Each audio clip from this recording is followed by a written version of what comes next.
racially profile. It will focus only on suspicious behavior and conduct.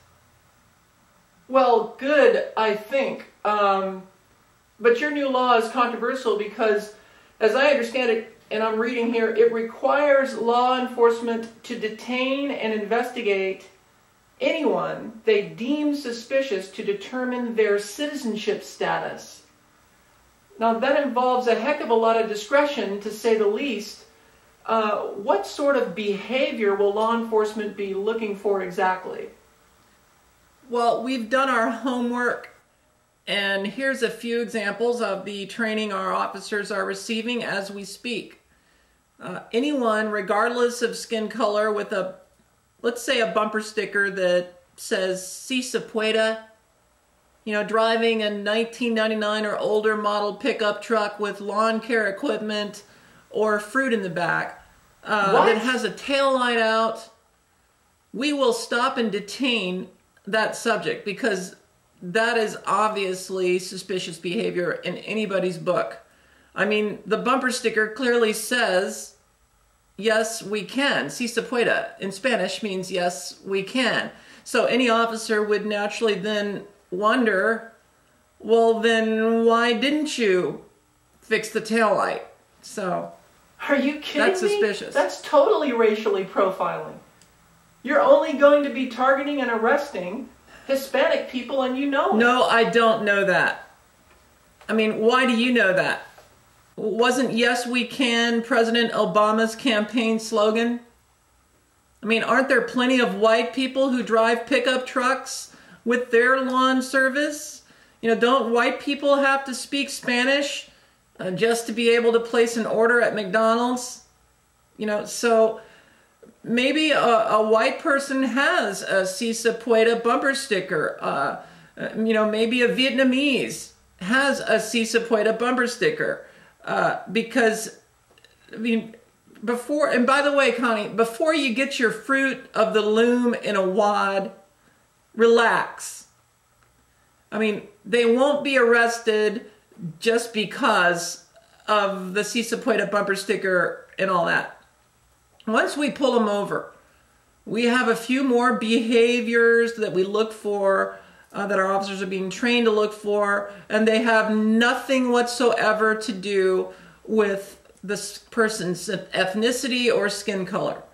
When the officer finishes spreading them over the hood and giving them a body cavity search for contraband or weapons, which is just standard in situations like, in suspicious situations like this, we go to the next qualifier to determine how suspicious the subject is. The officer would, by protocol, then show them a picture, let's say, of Rick Sanchez from CNN to see their reaction. Yeah, Rick Sanchez is Hispanic, and he's a tireless advocate on CNN for the Mexican community. And if the detainee looks at the picture of Rick Sanchez and then does the sign of the cross, we will consider that to be highly suspicious. You can't be serious. You're going to be singling out those who want to just give maybe a spiritual blessing to someone they highly respect because he's an advocate for them? That's a total abuse of police authority if I've ever heard of it. Connie, 70% of my constituents here in Arizona don't agree with you at all. We've researched this thoroughly, and certain behaviors do point to a likelihood of being an illegal alien. For example, before placing them in handcuffs, we're not going to just, immediately throw them in handcuffs just because they did the sign of the cross to Rick Sanchez. We're going to continue down the list on the protocol. And what we're going to do is we are going to then place a shot glass of Jack Daniels and a shot glass of tequila on the trunk of the police cruiser. The officer will then actually turn their back on the subject for approximately 10 seconds. after which time the officer is instructed to turn back around, and if in fact the tequila has not been touched, then we encourage the officer to use their discretion and consider de-escalating the situation, and maybe not look at the person as being quite so suspicious, because we need to avoid liability. I mean, if they don't touch the tequila, we may just be dealing with a well-tanned, law-abiding citizen. But already our field tests are showing that 99.9% of the detainees don't just take a little sip of the tequila, they slam the whole thing. So you can see this is all about behavior under my new law. I can't believe what I'm hearing. I can't believe this. Listen, Connie, before you go all Gandhi on me, let me assure you that we continue to use restraint in Arizona. We don't just slap the cuffs on them, even at the point at which they slam the tequila. We do continue. We have one more test on the protocol that we're using. And it has absolutely nothing at all to do with ethnicity. One last test, and it has nothing to do with whether they're Mexican. Right. We blindfold them and give them a broomstick. Then we have an officer swing a piñata above the subject's head, and if they immediately smack the piñata open on the very first strike, we know they are an illegal immigrant. That is ridiculous, Governor Brewer. All of your tests are rooted in Mexican cultural behavior. No Americans have ever been able to crack open a piñata on the first try. We're lucky if we ever get the thing cracked open. Look, Connie, we aren't heartless. We do let them keep whatever candy they are able to grab for the trip back to Mexicali or Guadalajara or, Tijuana, wherever the hell they came from. Most times they don't get to grab much of the candy after the officers have to hit them with the taser. Hit them with the what?